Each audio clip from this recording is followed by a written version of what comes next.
Welcome back to Walking Away from Arcadia. We are here with another Storyteller Vault review. I, Victor, am here, and I'm here with my co-host, Simon Eichhornchen, and we are going to be reviewing The Memory of Trees.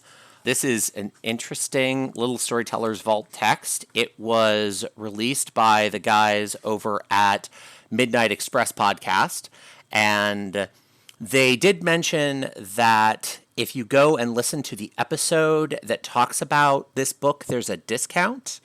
I have to admit, we didn't do that. We spend all of our... Well, shit.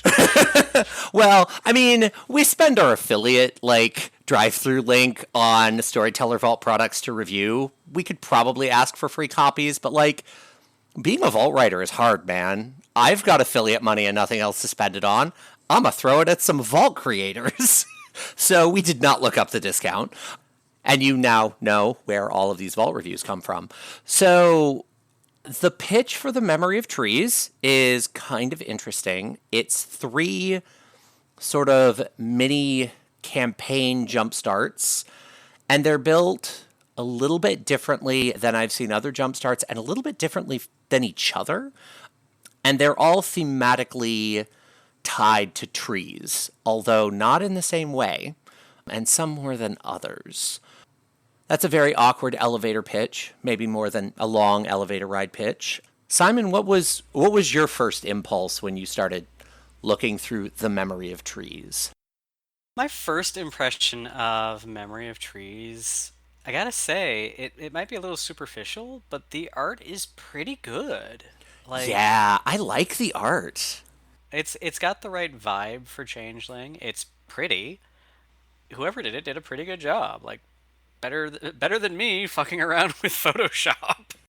I've done some fucking around with Photoshop. That cover to my first Vault project was an act of filter desperation. Yeah, no, my overall feeling for this is that the first 2 campaigny artifact plot ideas are, it's weird. I don't like that sort of a thing, but this is the closest anything's ever gotten to being just the right level of here's some inspiration, here's a couple of concrete things, go Lego this together for me. Yeah, I felt very much the same way. The other thing that stood out to me about the art, when I first opened it, the layout is all black and white and the art is in color. And at first I was like, oh man, why didn't you use the color border? It's available in the layout template. But as I read it, it kind of grew on me. The art is very vibrant, very clean and graphic, and it being in color with everything else being in black and white, which I've never seen in a White Wolf book before, it really kind of popped. I really liked it by the end of the book, even though it sort of put me off when I first opened it. Especially the art that's in I don't know what the technical terms for any of these things are, but cool tones and potato mid-range tones. That fits the black and white pages, but also stands out from them in a really neat way. Yeah, I agree. The very beginning of the book is kind of an introduction. What is the concept? What is the pitch? They give you a couple pages of why are we doing this? I will say the introduction, the prose get a little purple. There's a Hemingway reference, and it's clear that they were going very tactile with their writing intentionally. And in places it kind of worked. In places I felt like it was a bit much. But the thing that I realized when I got to the end of that part of the book is I hadn't really seen anything else on the Vault, which admittedly I haven't read a ton of Vault products, but I've bought a handful of them. And they've all been pretty standard on writing style. This was the first time I've seen a real attempt at a voice. I like the effort, and I like the execution in parts of it. It could have used a little bit of pulling back here and there and cleanup, but overall I thought it was well executed. From a technical standpoint, it is better than many of the things I've read from the Vault. Like most things that make it to the Vault that are good, it could have used probably 1 or 2 more editing passes, but yeah, that's outside of the pay range. Yeah, and I really feel like this is just a Vault problem. The first thing I did for the Vault I went through, you edited it to death. I gave it a few proofing passes. I had one or two friends look over it. I finally did the layout, and I'd been working on the layout for a month and a half, waiting on the art. I kind of walked away from it for a couple weeks while I waited on the final art pieces, and I went back with fresh eyes, and I just bled all over it. There was all kinds of stuff I had missed. And, then I fixed all that. I sent it to someone for review, and they sent back a bunch of stuff I had missed. And it really made me realize copy editing is hard, Oh and yeah. you don't make that much money from these things. So I definitely found typos. I found a couple places where like they fell into and out of their font. So less like copy editing and more just like a layout proof run. But none of them were egregious. Yeah, I don't think it impeded my understanding at any point. It just took me out of the No. flow. Yeah, a little bit. And again, to be fair, reviewing this for what it is, I've yet to find a Vault product that didn't have that. I know Phoenix Rising had it. Oh yeah, I mean, there's some White Wolf products that have this problem. Oh yeah, absolutely. In the grand scheme of what this product does, it's my biggest complaint, and it's a pretty minor one. So then I guess we can jump into the first of the three sort of vignette chronicle jump starts. Oh yeah, that's a And good word. They're vignettes. they're kind of chronicle vignettes, campaign vignettes, I don't know, game one-shot vignettes. And it's memory and dream. So I don't want to give away anything too big, but it centers around this tree on campus called the memory tree, where people hang little artifacts that are meaningful to them. It's sort of a campus tradition. There may be a few supernatural things going on. And there's a little bit of opening like story, but mostly this vignette is just told through character backstories. They just tell the backstory of every character in this setting. And in the process of telling those backstories, they sort of construct the world. Then there's finally a write up just on the memory tree and like a few paragraphs of straight up plot hooks. But it's like 80% just character write up, but they tell a story with it. It's a novel approach, and I found I kind of liked it. I really liked it. I think this was probably the strongest section of the book for me, just because it did storytelling in a unique sort of way, like you said, through the character backgrounds. All of the characters felt like they were constructed to be complete people. They weren't just like, this is a character that I wrote to make sure that this thing happens to the memory tree, which is the whole point. They're nuanced, they're troubled in some ways. Apart from one of them being having kind of a weird name that I'm not a fan of, like, they're all really good. I also liked that they kind of nailed the well-intentioned she. Oh yeah, I that was the best part. Oh, she's so good. I like that she's definitely not a villain. She's definitely well-intentioned. She wants to do right by the world. She just can't see past the fact that she has lived a privileged life and doesn't fucking get it. And I'm so used to seeing nefarious allele villains or I'm truly a noble knight. And the approach to the she in this really avoided both of those pitfalls. And I hmm appreciate that. I've never wanted to play Pete Buttigieg, but this character makes me want to play Pete Buttigieg. Oh, wow. That's a she metaphor right there. I was in the gifted and talented program, and I can only empathize with people when somebody explains to me how. Yeah, thanks, Pete. So, yeah, I think this is a really interesting setting. I also like that it feels, and you kind of brought this up, and that these are all very complete people, but the setting feels lived in. Like, I can imagine totally mortal, maybe briefly enchanted humans fitting right in. It feels a little more urban in the urban fantasy than the fantasy, which I think is kind of hmm nice for Changeling on occasion. My read through on this one, I have no idea what actually inspired writing this section of the book, but it put me immediately in mind of Tapping the Dream Tree by Charles DeLint, which is it has a very similar setup.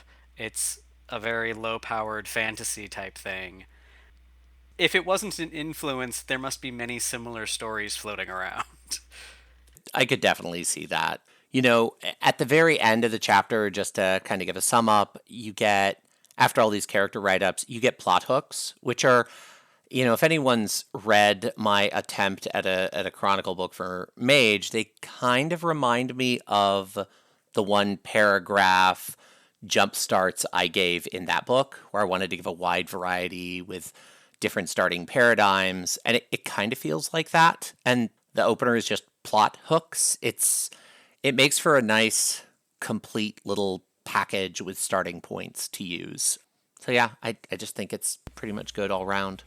And then we have the middle of the three, Broken Saplings, which, again, without giving too much away, the focus is a tree. This is a little bit more fantasy, urban fantasy, because the tree is a Kubera, it's a dryad. This one, it also did the like telling the story through the character backgrounds thing. I don't know if it did it quite as well because the tree itself is a character and that feels like the center of it for me. But maybe that was just my read.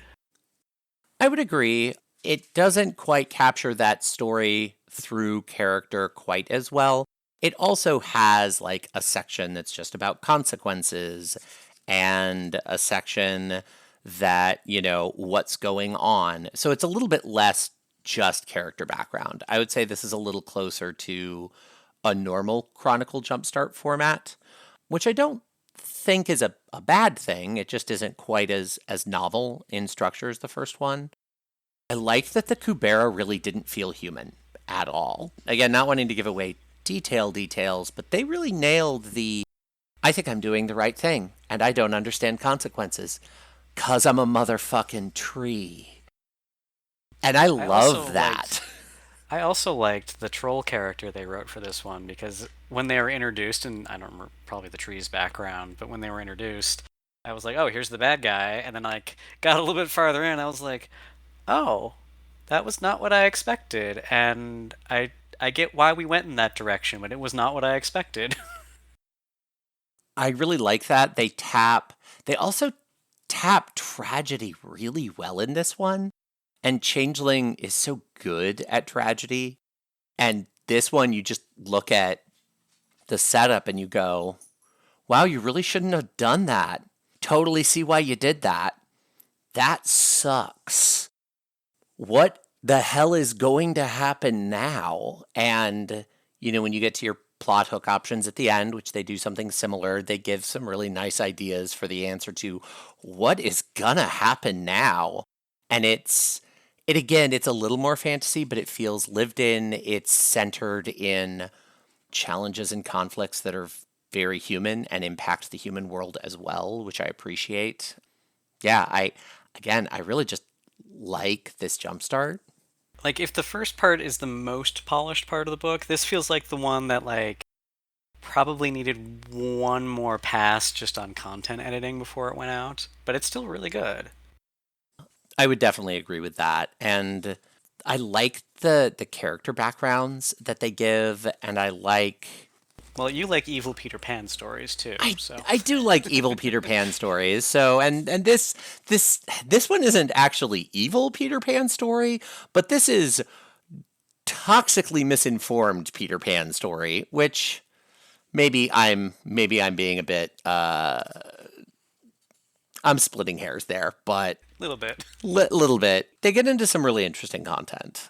But I think if we go too much farther in, we'll probably give away plot. And it was a fun one to Yeah. read, so I don't want to do that.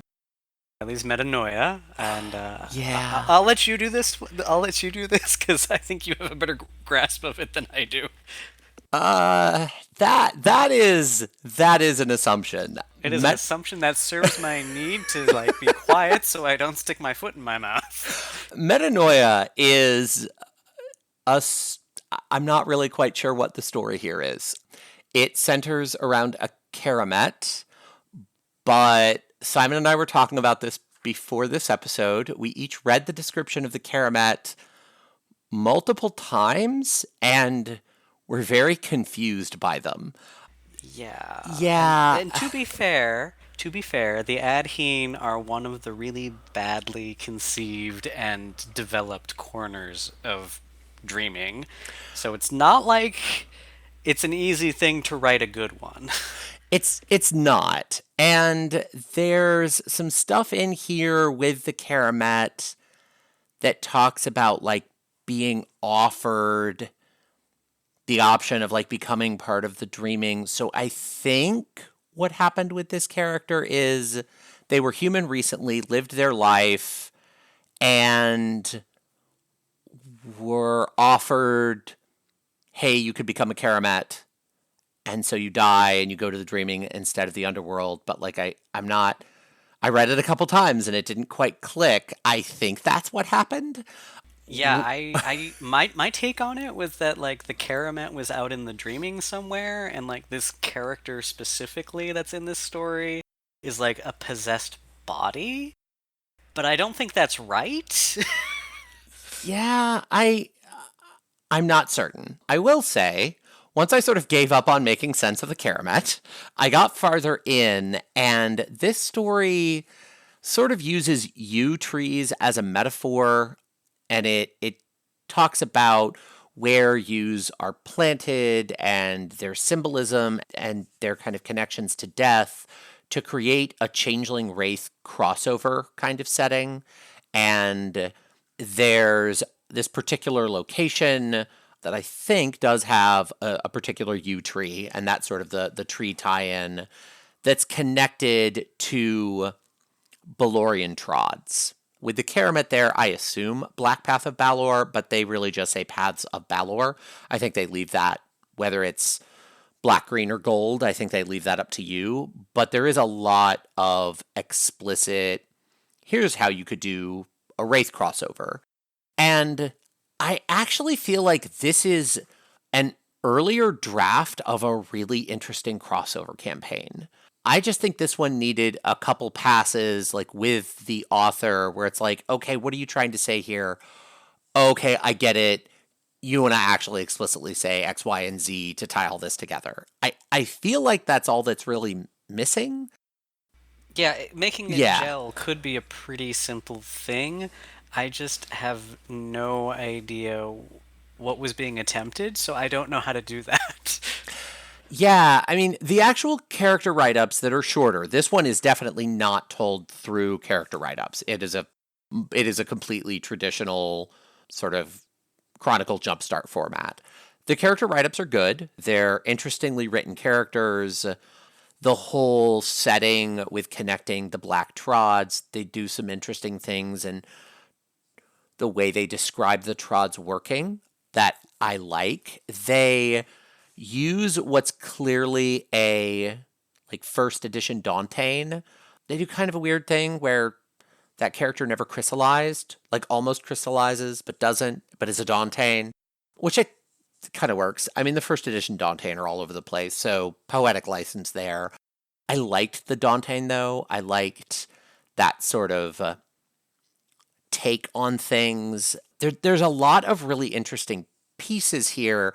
They just never quite come together in a single story in my mind. If the other ones are like Lego sets with instructions, this one's a little bit more like just kind of taking pieces you thought were neat and hoping they work together. Yeah, I gotta say, I have a particular love for making an attempt at crossover, and I feel like Wraith and Changeling are particularly suited to crossover. I'd love to hear other people's take on this chapter and see if they feel differently about it. On the whole, it's still nicely laid out, it's attractive, and there are interesting hooks and inspirations here, but I don't feel like you'd walk away with this as the starting point for your campaign. You might just pull a Yeah. couple things from it. Of the three sections of the book, this was the one where I noticed lots of see this other book going on, where the other ones felt more complete. I would definitely say that that's true. So this was all written by one person. It has a little some assembly required logo on the credits page. So it is meant to be a series of jumpstart artifacts. So with that as a framing, even chapter 3 sort of accomplishes that. And it's just not as polished as the other two, I think. Yeah, and again, that kind of goes back to having that point where you just need to finish a project and move on when you know you're not necessarily going to make a ton of money from it with the way the vault works. I have Fair. been there. Oh man. I I'm have no idea what you're talking about. I'm on my ninth month of this damn book. Yeah, okay. Also, Memory of Trees is a mighty 30 pages long, which is actually pretty healthy for a series of alt jump starts. And the book you're referencing is over 200. So, that's, yeah. The price for Memory of Trees is 328. And, like I said, if you go out and listen to the episode where they said, hey, there's a discount if you listen to the podcast, I don't know how much the discount is, but this is one of the better values I found on the vault. Even with some of the critiques we had, that's a really good price for what you get here. I would say if you are really jonesing for interesting takes on Changeling just to read, there's some fun stuff to read here. If you want a good starting point for either a short Changeling chronicle or even the beginning of something that could turn into a long form chronicle that you build out, it's a good starting point. I like it more as a chronicle jumpstart than a lot of the other jumpstarts and chronicle pieces that I've actually seen from the line, if I'm going to be honest. Yeah, there's a lot here to capture the attention. What would you say your final overall impression of value is, Simon? As far as vault things go, it's on the higher end. I mean, maybe I'm biased because I also have things on the vault, but I would pay up to $5 for it. I'm inclined to agree, knowing how much time would go into putting together this volume of content. I would agree. I think I'd pay $5 for this. Given where its price point is, it's an awfully good It's a bit of a purchase. steal. Yeah, it is. It's a bit of a steal.